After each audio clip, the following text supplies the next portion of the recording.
Welcome to fandom. তো অনেকদিন বাদে আবার একটা ইন্ডিয়ান ফুটবলের আপডেটের ভিডিও নিয়ে এসেছি। তো মাঝখানে অনেকদিন তো আপডেটের ভিডিও দিইনি, তো বুঝতেই পারছো দুজনেই খুব ব্যস্ত। তাও গুড্ডু সময় করে ভ্লগগুলো করতে যাচ্ছে, যদিও সব ম্যাচ যাওয়া হচ্ছে না, কিন্তু চেষ্টা করছে সব ম্যাচ যেতে। তো আমি আবার কবে মাঠে যাব আমি এখনও অবধি জানি না। তো যাই হোক, তাও আপডেটের ভিডিও দিচ্ছি, এরকম যা আপডেট পাবো মাঝে মধ্যে দিতে থাকবো, আর ভ্লগ করারও কিন্তু চেষ্টা করব। তো সবাই চ্যানেলটাকে ভালোবেসো, ভুলে যেও না। আর যারা এখন অবধি সাবস্ক্রাইব করেনি তো অবশ্যই কিন্তু সাবস্ক্রাইব করে দিও, তার সাথে যারা বেল আইকনটা ক্লিক করনি ক্লিক করে দিও রেগুলার নোটিফিকেশন পাওয়ার জন্য। আর আমাদের ফেসবুক এবং ইনস্টাগ্রাম পেজ দুটো অবশ্যই ফলো করো। ওখানে কিন্তু আমরা সব রকমের টুর্নামেন্টের আপডেট এবং প্লাস ট্রায়ালের আপডেট, যেটা সমস্ত খুদে ফুটবলারদের খুব জরুরি, তো সেগুলো কিন্তু দিয়ে থাকি। তো অবশ্যই কিন্তু ওই দুটো পেজ ফলো করে নিও। তো আপডেটগুলোতে আসি। তো অনেক আপডেট রয়েছে, তো সেগুলো আমি একটা একটা করে বলি।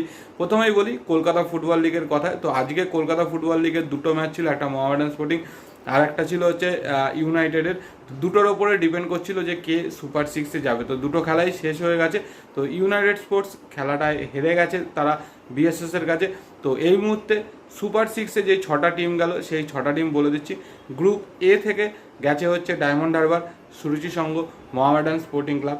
গ্রুপ বি থেকে গেছে হচ্ছে ইস্টবেঙ্গল, ভবানীপুর এফসি এবং ক্যালকাটা কাস্টমস। তো এই ছজনের মধ্যে কিন্তু কলকাতা ফুটবল লিগ কে চ্যাম্পিয়ন হবে সেটার লড়াই।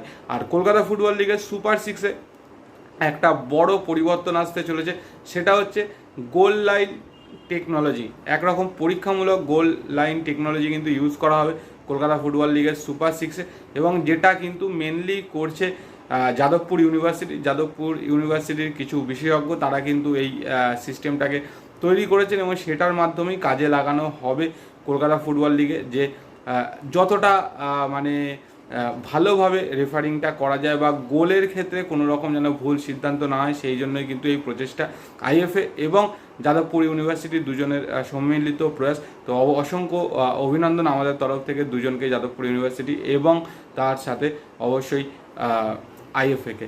এরপরে আসি আরেকটা বড় আপডেট ইন্ডিয়ান ফুটবলের জন্য, সেটা হচ্ছে এএফসি ওমেন্স চ্যাম্পিয়ন্স লিগ, যেটাতে কিন্তু লাস্ট ইয়ার ইন্ডিয়া থেকে আইডাব্লিউএল জিতেছিল ওড়িশা এফসি। তারা কিন্তু গেছিলো এবং কোয়ালিফায়ার রাউন্ড খেলেছে, এবং কোয়ালিফায়ার রাউন্ডে খুব ভালো কিন্তু পারফরমেন্স করে কিন্তু তারা মেন রাউন্ডে মানে গ্রুপ স্টেজে কিন্তু কোয়ালিফাই করে নিয়েছে ওড়িশা এফসি। তো ওড়িশা এফসি যাদের সাথে এএফসি ওমেন্স চ্যাম্পিয়ন্স লিগ খেলবে তারা হলো উরাওয়া রেড ডায়মন্ড, হোচিমিন সিটি। এই হোচিমিন সিটি কিন্তু হোস্ট, এবং তাইচুয়াং ব্লু হুইল।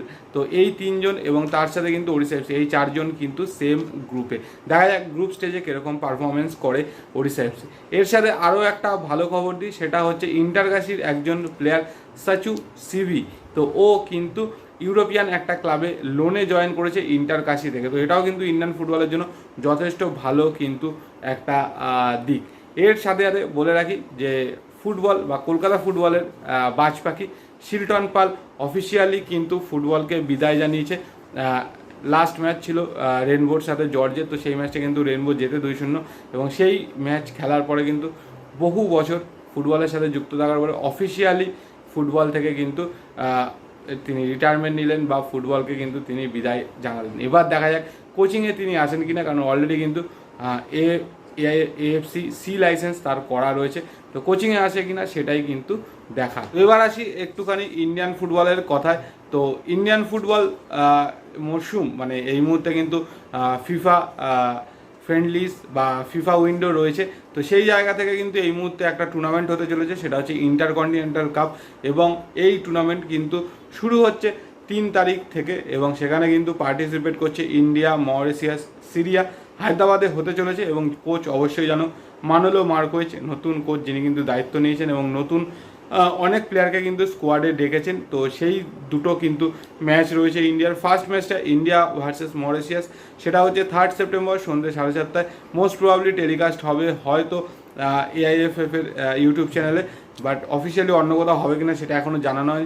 জানতে পারলে অবশ্যই আমাদের ফেসবুক এবং ইনস্টাগ্রামে পোস্ট করে দেবো। এবং সেকেন্ড ম্যাচ আছে ইন্ডিয়া ভার্সেস সিরিয়া 9-এ, আর 6 তারিখে আছে সিরিয়া ভার্সেস মরিশিয়াস। তো 3টে ম্যাচই কিন্তু সন্ধ্যে 7:30 থেকে। তো অবশ্যই লক্ষ্য করে এটা জিততে পারলে কিন্তু ইন্ডিয়ার র্যাঙ্কিং কিছুটা হলেও এগোনোর সম্ভাবনা রয়েছে। এবং তার সাথে বলে রাখি আগামীকাল 2 সেপ্টেম্বর একটা ঐতিহাসিক দিন, সেটা হচ্ছে লখনৌর মতো একটা জায়গায় কিন্তু ইস্টবেঙ্গল মোহনবাগানের ডার্বি হতে চলেছে। সেই ডার্বিটা মোস্ট প্রবলি সন্ধ্যে 6টা থেকে রয়েছে এবং সেই খেলাটা দেখাবে হচ্ছে ডিডি স্পোর্টসে এবং এআইএফএফ মানে আমাদের ইন্ডিয়ান ফুটবলের যে ইউটিউব চ্যানেল রয়েছে সেই ইউটিউব চ্যানেলে। এবার আসি ডুরান্ড কাপের কথায়। তো গতকাল ডুরান্ড কাপের ফাইনাল ছিল, তো ব্লগটা তো অনেকেই দেখেছো, যারা দেখোনি অবশ্যই দেখে নিও এই ভিডিওটার আগের ভিডিওটা, এবং এন্ড স্ক্রিনেও কিন্তু দেওয়া রয়েছে। তো কালকে ডুরান্ড কাপ নতুন একজন চ্যাম্পিয়ন পেলো, সেটা হচ্ছে north east United, deserving champion. যথেষ্ট ভালো খেলেছে থ্রু আউট, একদম গ্রুপ স্টেজ থেকে শুরু করে নক আউট অবধি, তো তারা কিন্তু চ্যাম্পিয়ন হয়েছে। হয়তো মোহনবাগান চ্যাম্পিয়ন হতে পারতো, কিন্তু খেলা দেখে যেটা মনে হয়েছে একটুখানি ট্যাকটিক্যাল ব্লান্ডারের জন্যই কিন্তু মোহনবাগান জিততে পারেনি। সেটা হচ্ছে অবশ্যই কোচ মলিনার কয়েকটা সিদ্ধান্ত। একটা হচ্ছে সাহাল আব্দুল সামাদ, গ্রেগ স্টুয়ার্ট দুজনকে একসঙ্গে তুলে নেওয়া, তো ওটা উঠে নেওয়ার পরেই কিন্তু আর কোনো রকম বল সাপ্লাই আসেনি। ওপরে দিমিত্রিকে নামিয়েছিল, তো যাই হোক কিন্তু সেরকম সাপ্লাই লাইন ছিল না, সেটাই কিন্তু বুমেরাং হয়ে যায় এবং তারপরেই কিন্তু ঘন ঘন অ্যাটাক করতে শুরু করে নর্থ ইস্ট ইউনাইটেড এবং সেখান থেকে কিন্তু দুটো গোল পেয়ে যায়। আর যে বিশালকে কোয়ার্টার ফাইনাল সেমিফাইনালে নিজের হাতে মানে ইন্ডিভিজুয়াল ব্রিলিয়ান্সে ফাইনাল অবধি নিয়ে গেছিলো, তো সেদিনকে লাক কাজ করেনি। বাট গুরমিত অসাধারণ কিছু গোলকিপিং করে, টাইব্রেকারের দুটো অসাধারণ সেভ দিয়ে কিন্তু নিজের দলকে চ্যাম্পিয়ন করে। আর জিতি নেমেস অসাধারণ পারফরমেন্স খেলেছে এবং গোল্ডেন বলও কিন্তু পেয়েছে। আর এই জিতি নেমেসকে অবশ্যই ন্যাশনাল টিমে খুব তাড়াতাড়ি ডাকা কিন্তু দরকার। তো এবার আসি একদম শেষে ট্রান্সফার রিলেটেড একটু কথা বলে দিই। তো তার মধ্যে বলে রাখি যে ট্রান্সফার উইন্ডো তো শেষ হয়ে গেছে গতকালকে, তো এখনও অনেকেই জিজ্ঞেস করছো যে আদৌ কিছু ট্রান্সফার হওয়ার সম্ভাবনা আছে কিনা বা হতে পারে কিনা। তো বলে রাখি এই মুহূর্তে যারা কন্ট্রাক্টেড প্লেয়ার সেরকম কোনো প্লেয়ারকে কিন্তু কোনো টিম নিতে পারবে না। হ্যাঁ, নিতে তখনই পারবে সেই প্লেয়ার যদি নিজের ক্লাবের সাথে মিউচুয়াল কন্ট্রাক্ট টার্মিনেট করে, তাহলেই কিন্তু তাকে নিতে পারবে। এবং এই মুহূর্তে যা খবর, গতকালকের খেলা দেখে যা বুঝেছি, মোহনবাগানের কিন্তু অবশ্যই একজন ইন্ডিয়ান ডিফেন্ডার দরকার এবং হয়তো ট্রান্সফার উইন্ডো শেষ হয়ে যাওয়ার পরে একটা বড় সাইনিং বা ভালো সাইনিং হতে পারে মোহনবাগান সুপার জায়ান্টের জন্য এবং অবশ্যই সেটা ডিফেন্ডারই হবে। যতদূর শোনা যাচ্ছে প্রীতম কোটাল অথবা নরেন্দ্র ঘালট এই দুজনের মধ্যে কোনো একজনকে কিন্তু নিতে পারে এবং তাদের সাথে কথাবার্তা বলে তারা হয়তো কন্ট্রাক্ট টার্মিনেট করবে নিজের ক্লাবের সাথে, যে কোনো একজনকে কিন্তু সাইন করানোর একটা সম্ভাবনা রয়েছে। তো দেখা যাক যে ট্রান্সফার উইন্ডো শেষ হয়ে যাওয়ার পরেও এরকম মানে সারপ্রাইজিং কোনো ট্রান্সফার হয় কি না মোহনবাগান সুপার জায়ান্টের জন্য। কারণ শুধুমাত্র বিদেশি নির্ভর মানে দুজন বিদেশি সেন্টার ব্যাক তো সবসময় সব ম্যাচ খেলতে পারবে না, তো এটা একটা কিন্তু বিশাল বড় চিন্তার। আর সুভাশিস বোস যদি ইনজিওর্ড হয়ে যায়, সেখানে কিন্তু অন্য কোনো এই মুহূর্তে যে যাকে দায়িত্ব দিয়ে সেন্টার ব্যাকটা সামলাবে কিন্তু সম্ভাবনা একটু চাপের। তো সেই জায়গা থেকে প্রীতম কোটাল বা নরেন্দ্র ঘালট যেই দুটো আমরা শুনতে পেরেছি, হয়তো একজন হলেও হতে পারে, কিন্তু পুরোটাই ডিপেন্ড করছে প্লেয়ারের ওপর, ক্লাবের ওপর, তারা কন্ট্রাক্ট টার্মিনেট করবে কিনা সব কিছুর ওপর। তো অবশ্যই তার জন্য হয়তো আজকে 1-2 দিন ওয়েট করতে হতে পারে, বা আজকেও হতে পারে, বা আগামীকাল হতে পারে, আবার নাও হতে পারে। তো সেটাই দেখা যাক যে কী হয়। আর ইস্টবেঙ্গলের ট্রান্সফার রিলেটেড বলি, তো ইস্টবেঙ্গলে আর নতুন কোনো ট্রান্সফার হওয়ার সম্ভাবনা নেই, তবে 1-2 হয়তো বেরোতে পারে, যেরকম শোনা যাচ্ছে এডুইন মোস্ট প্রবলি চেন্নাইয়ে যেতে পারে আবার।